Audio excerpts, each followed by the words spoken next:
ఎన్ని సంవత్సరాలు డ్రైవింగ్ చేస్తారా మీరు? 4 సంవత్సరాలా? మీ పేరు అనేది ఇప్పుడు ఇక్కడ వీడియో ఇవ్వండి. ఎవరైనా మాట్లాడండి. ఇప్పుడు మాట్లాడండి. ఒక మహిళని పుట్టేది లేదంటే రండి, ఇక్కడ రండి, ఇక్కడ నిల్చోండి, మాట్లాడండి. మాట్లాడండి. అది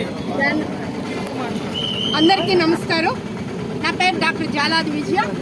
సమాజ్వాదీ పార్టీ పార్లమెంట్ అభ్యర్థిగా పోటీ చేశాను. ఈరోజు నేను ఒక మహిళగా, ఒక అమ్మగా చాలా గర్వంగా ఉంది. ఎందుకంటే ఒక మహిళ అయ్యుండి ఒక తల్లి విశాఖ ప్రజలని, విశాఖ సమాజాన్ని, విశాఖలో ఉన్న అవకతవకల్ని ఎత్తి చూపించడానికి శ్రావణి గారు తను ఆటో డ్రైవర్గా ఉండి తను పార్లమెంట్ అభ్యర్థిగా పోటీ చేయటం విశాఖ మహిళా లోకానికే గర్వకారణం అని చెప్తున్నాను. ఎందుకంటే మేమందరం కూడా ఈరోజు చాలా మంది ఇండిపెండెంట్గా 33 మంది పోటీ చేయడం జరిగింది. వేరే వేరే పార్టీల నుంచి కూడా పోటీ చేయడం జరిగింది. కానీ అందరికన్నా నేను గర్విస్తున్నా, ముఖ్యంగా ఒక మహిళగా గర్విస్తున్నా, అమ్మగా గర్విస్తున్నా. శ్రావణి గారు ఆటో డ్రైవ్ చేస్తూ ఒక కుటుంబాన్ని పోషించడమే కాదు, సమాజాన్ని కూడా సరైన దారిలో పెట్టాలి అని తన ఆటోలోనే క్యాన్వాస్ చేయటమే కాకుండా తన ఎంపీగా పోటీ చేసిందంటే రియల్ ఐ అప్రిషియేట్. అందరం కూడా ఆమెకి 2 చేతులు ఎత్తి నమస్కరిస్తున్నామమ్మా. ఎంపీ క్యాండిడేట్, పార్లమెంట్ వీళ్ళందరూ కూడా ఎంపీ క్యాండిడేట్స్. అందరూ 26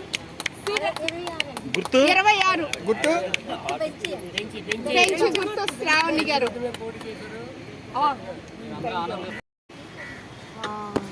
విశాఖపట్నం రాజవాక నుంచి ఒక ఆటో నడుపుతూ ఒక గృహిణి అక్కడ ఉన్న సమస్యను చూసి నేను కూడా మా ఎంపీగా ఒక కంటెస్ట్ చేశారండి. మన విశాఖపట్నం నుంచి అంత గొప్ప లేడీని మరి విశాఖపట్నంలో అందరు లేడీస్ని గుర్తించి ఏదైతే ఉన్నదో తల్లి లేడీస్కి ఈమె చాలా మోటివేట్ అండి. ప్రతి ఒక్కరికి ఈమె చూసి ప్రతి ఒక్కరు నేర్చుకొని ప్రతి ఒక్కరు ఒక ఎంపీ, ఒక ఎమ్మెల్యే, ఒక ఐఏఎస్ ఆఫీసర్, అలాగే మంచి యాక్టివ్ కానీ ఏదైనా కానీ ముందుకు వెళ్ళి మన పిల్లల భవిష్యత్తుని కూడా మనం చక్కదిద్దుకొని వాళ్ళకి ఎంకరేజ్ చేసే బాధ్యత మంది.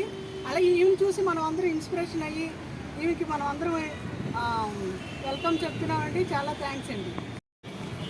విశాఖ ప్రజల 50 మందికి మా యొక్క నమస్కారాలు తెలియజేస్తా ఉన్నాం. ఇక్కడ ఉన్న 50 మంది కూడా విశాఖపట్నం పార్లమెంటు అభ్యర్థులుగా మేము మీ ముందుకు వస్తున్నాం. నా పేరు చింతాడ సూర్యము. నేను కూడా పార్లమెంట్ అభ్యర్థిగా మీ ముందుకు వస్తూ ఈరోజు గొప్ప విషయం ఏంటంటే మల్లా శ్రావణి గారు ఒక మహిళా ఆటో డ్రైవరు. ఆమెకి మా యొక్క పాదాభివందనాలు చెల్లిస్తున్నాం.